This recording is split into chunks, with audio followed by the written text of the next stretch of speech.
Many thanks for staying with us here on News Desk. We can move on and do a lot more stories. This time now, let's turn our attention to health. And as some parts of the country battle with the deadly pneumococcal meningitis, the Volta region has recorded its first case of another form of the viral disease, cerebrospinal meningitis.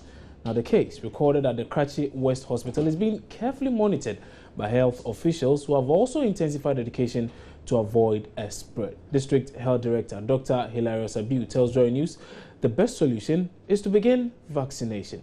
The problem, however, is that there are no vaccines currently available. Now let's try and get more from Dr. Hilarious Abiu, who joins us on phone now with a lot more on this particular issue.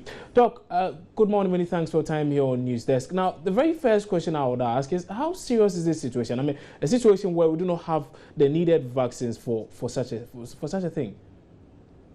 Well, I think for now we haven't reached the crisis situation as yet. We've just had one case. And luckily for us, because of the intensified education, this patient was able to come to the hospital early, and so has been in treatment and recovering, and actually is moving up and about. Now, the issue of the vaccine is essentially for protection against, the spread of the disease.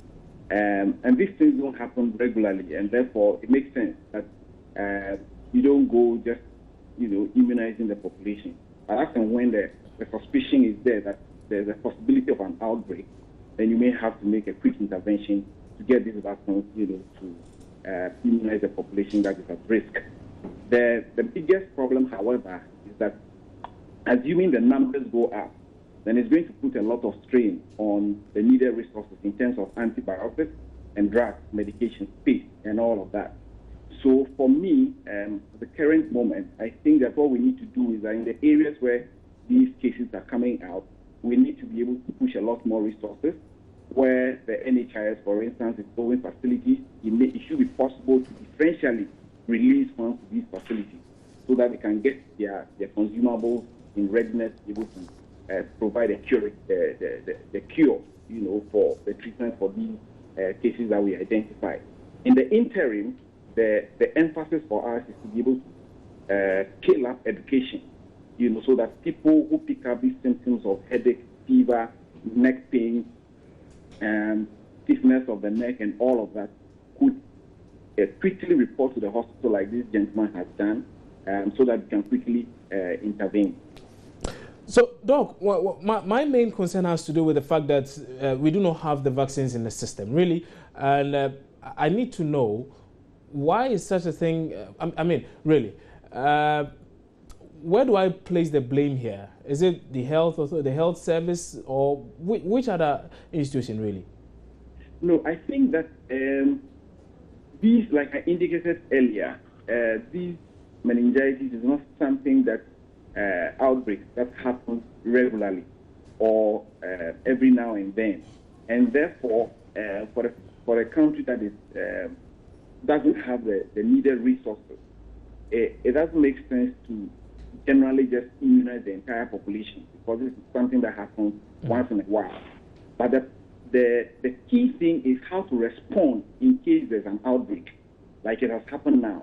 And the last time I heard, I think the minister has already indicated that they were making efforts to get these vaccines in quickly so that they can immunize the population. So I don't think there's any point in blaming anybody as yet, but we just have to speed up in terms of acquiring these vaccines, because that's usually the way it happens.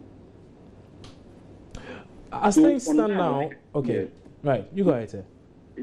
For me, this is a condition that can easily be treated, and we have adequate numbers of antibiotics and logistics to be able to do that.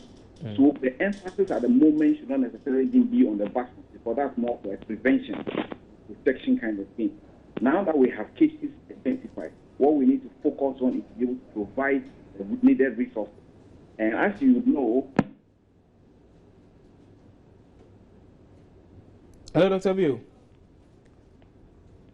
Okay, so that line seemed to have tripped there, and that was Dr. Hilarious Abiu. He's been speaking to us, the District Health Director of the Kratchi Hospital. He's been speaking to us on that particular development in the Volta region, where we are told that one person has been diagnosed of having contracted cerebrospinal meningitis, but we're told that he's currently being treated. The problem, however, is that there are no vaccines. So he was telling us about, well, what he thinks government needs to do to remedy the situation. We'll try as much as possible and bring him back on the line and ask a few more questions.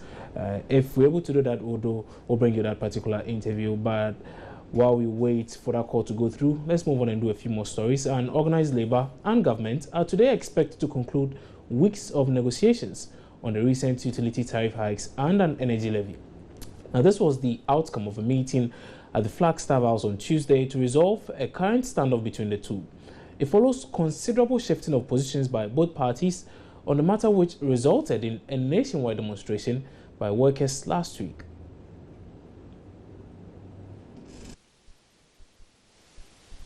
The unions in the last few weeks have been demanding that government reduces utility tariffs and completely scrap the energy sector levy. Thousands of Ghanaian workers, mostly members of organized labor, hit the streets last Wednesday to protest the tariff hikes and the new tax, which has caused a 28% increase in prices of petroleum products. General Secretary of the Industrial and Commercial Workers Union, Solomon Kote, who was part of Tuesday's meeting at the Flagstaff House, says, based on positive discussions held so far, a final decision is likely to be reached on Wednesday. Well, government have agreed that it is bringing a paper to labor this evening for further study, so that tomorrow, when we convey, we should be able to conclude on the issues. Bringing a paper to labor this evening, is it not a short period for you to look at, study it, and then agree to it? The whole nation is high expectation to see the outcome of these particular negotiations. And therefore, if it means we have to work late in the night, we do. By our job, sometimes we stay late and work. So we will consider the offer that is coming, okay, and labor will also look at where it is coming from, and then if there is the need for us to do further consultations with our broader membership, we will do that before we come back tomorrow. Obviously, the posture of labor is looking for a win-win situation. Once you go into negotiate, the conditions are that you may not get all that you want, but if you get what is sufficient for you, you become satisfied with it. Okay. So what do you say to some of your members who at some point felt as if soften your stance with regards to negotiations with government? Well, it was just a good opportunity for us to explain the rudiments of negotiations. I mean, you don't go to table to say, I want 10. So if I don't get 10, I'm not going to move. Then better still, get the stalemate and then go and look for a third party. But once you've gone in and say, let us negotiate, it means you must give it out there for them also to give it out there, and then you get the middle line and then you get going. It wasn't that labor has softened its stance at all. Employment and Labour Relations Minister Haruna Idrisu assured the unions that, based on the recommendations by the committee, special provisions will be made for industries. The committee will have noted that government accepts the principle to cushion industry in line with our transformation agenda of President Mahama, and therefore the AGI is to submit a comprehensive proposal to the Minister of Finance and to the President, making a prioritization of two areas for immediate support as part of the cushion to industry arising out of this adjustment. The committee have also noted today an improvement in the position of organized labor by tabling some adjustments to their previous position at the level of the stakeholder. That is heartwarming in the spirit of these negotiations. And on behalf of government, we are also revising our position. Communicate same to organized labor before the end of today, which will be an improvement of our position, particularly in respect of lifeline consumers and vulnerable consumers of ECG. Meanwhile, government has ordered the electricity company to refund excess bill to customers in 11 days. Saying that some of the charges are not attributable to the PURC announced adjustment nor the levy, but arising out of some billing challenges of the ECG.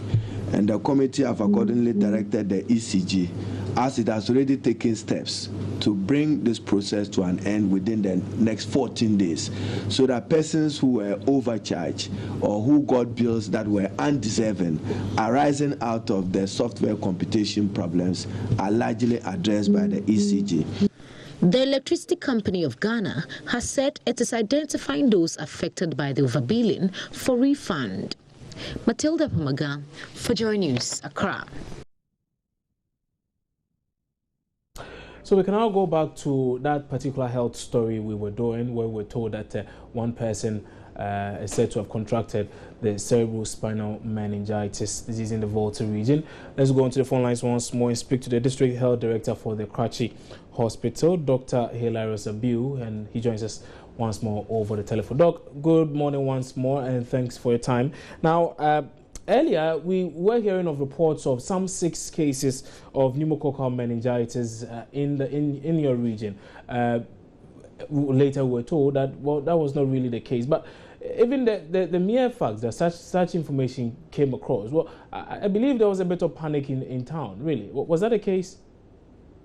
Yes, I think that the panic is not necessarily in town, but usually among health workers.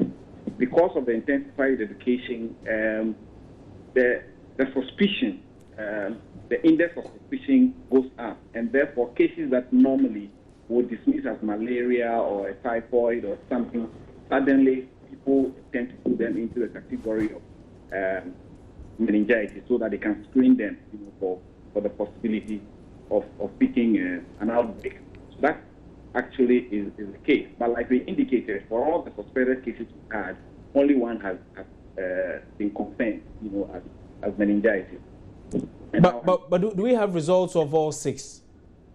Yes, the cases we have sent, we've had feedback, and it's only this one that has been confirmed.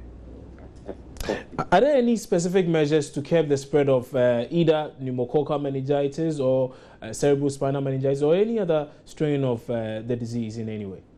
Well, I think that the most important thing actually is just the vaccination to keep the population protected.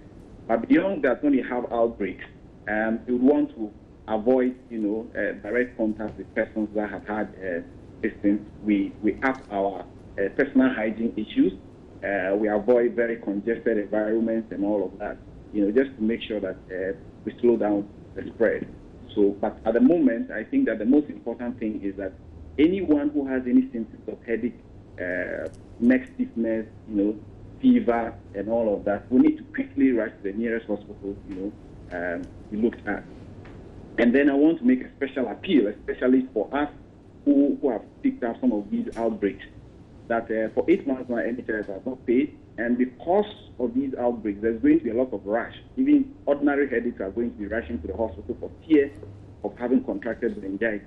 And therefore, would appeal that if for no other reason, at least for the purposes of handling these outbreaks, they should release the funds that are with the NHS while the investigations are ongoing with the NHS. That will help us being able to contain the situation adequately. We don't need any additional resources, but just what is with the NHS will suffice for now. Well, that's very much needed. But again, to the issue of vaccination, and you saying that you do not have the vaccines now, really, if we are to curb this spread, we need the vaccines. Do you have any idea when exactly these vaccines might come into the system, when you might get access to it? Has there been any communication between the health ministry or government and yourselves as to when really we're going to get access to these things? No, there's no definite date, that we have been told that these things are going to come in, except for the assurance by the minister that they have identified one person, a supplier, through sole sourcing, who is going to deliver these things on short notice. So we are hoping. But is that not worrying, really? Yeah, I think that the difficulty is, like, for instance, I have been in Karachi for almost a decade, and we haven't had any outbreak of meningitis. And so it makes it difficult to have these vaccines, sitting down for these purposes.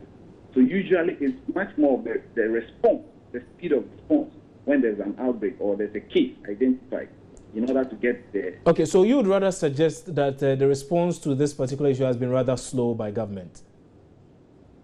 Well, not exactly. I'm saying that if we respond very fast, then we can give credit to government for doing that. But we cannot fault them for hoarding, these vaccines. But if for the past 2 weeks, I mean, we heard of this about 2 weeks ago, and for 2 weeks, government is telling us that we do not have the needed vaccines in the system. Really, for me, I would describe that as a slow response to the issue, seeing it as an outbreak. Well, on the face of it, yes, that may be admissible. But then the other side of it is that these vaccines are not produced in the country. And so the processes of acquiring these items, from multinationals, obviously will take some time. And that's usually the problem. But I'm hopeful that because of the potential for these to spread further to the population, all the stakeholders, including WHO, will step in to make sure that we get these things on time. Right. Many thanks for your time on News Desk this morning. And that was the District Health Director for the Karachi Hospital, Dr. Hilarious Abi, who joined us on phone with a lot more on that particular story. Away from that, we can do a lot more. And the Minister for Water Resources, Works and Housing, Mr. Samuel Yawedu, has assured that government is on course to address the perennial water challenges the country has been grappling with. Speaking on the Super Morning Show on sister station Joy FM, Mr. Duse outlined a number of projects currently underway to solve the nationwide problem. Last year, the national urban water deficit was around 101 million gallons per day. But we have carried out a lot of projects to address these challenges or this deficit. Out of the 101 million gallons per day, Greater Accra alone accounted for 63 million gallons per day. And now we've been able to introduce projects. I mean, we've carried out a lot of projects that have been able to address the Greater Accra deficit. Now, the Greater Accra, we have a generating capacity of around 65.7 million gallons per day. That means that we have excess 2.7 million gallons per day. And there are a number of projects that have been carried out, that have been completed, and that these projects were able to address the deficit in Greater Accra. If you take the Pond Water, supply expansion project, we injected about 40 million gallons per day to increase the generating capacity to serve the people of Greater Accra. If you talk about the desalination water project at Teshi Nungwa to serve the people in Teshi and then Nungwa, previously Adenta, Asadibotwe, and all those areas used to experience a dire water shortage. And these are some of the policies that the government wanted to introduce to address these challenges. When you come to Atma is Accra Tema metropolitan area. There to increase the capacity to 9.2 million gallons per day to be able to address the urban water situation.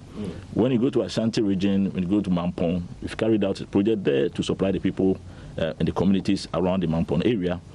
And when you go to Central region, we have carried out the first phase at a Setri water supply project, where we are generating about 3.2 million gallons per day of water to supply the people in and around Kumfi, Utuyam, and some of those areas. The second phase is about to commence because we divided the project into two phases, the north and the south. We're done with the north, and then we are going to commence the south, probably in next week or so.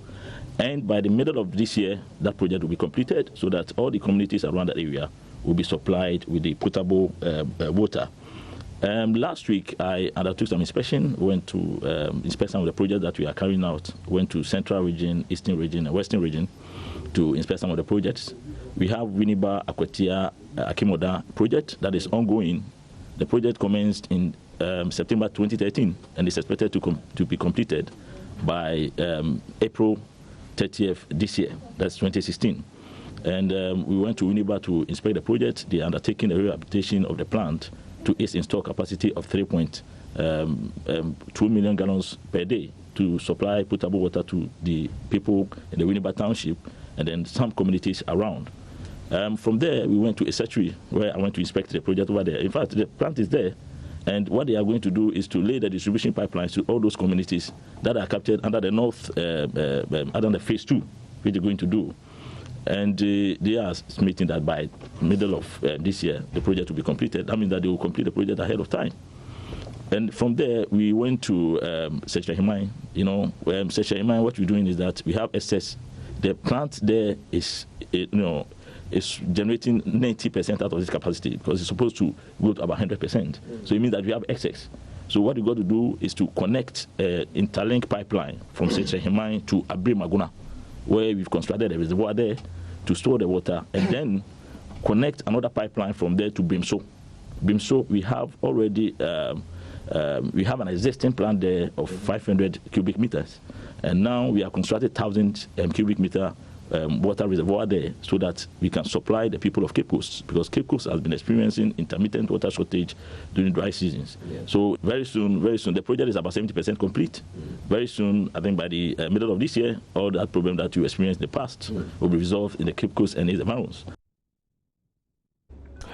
And that was actually the Minister for Water Resources, Works and Housing, Samuel Yao Edusei, speaking earlier today on the Super Morning Show. Time now for some business when we return from this break.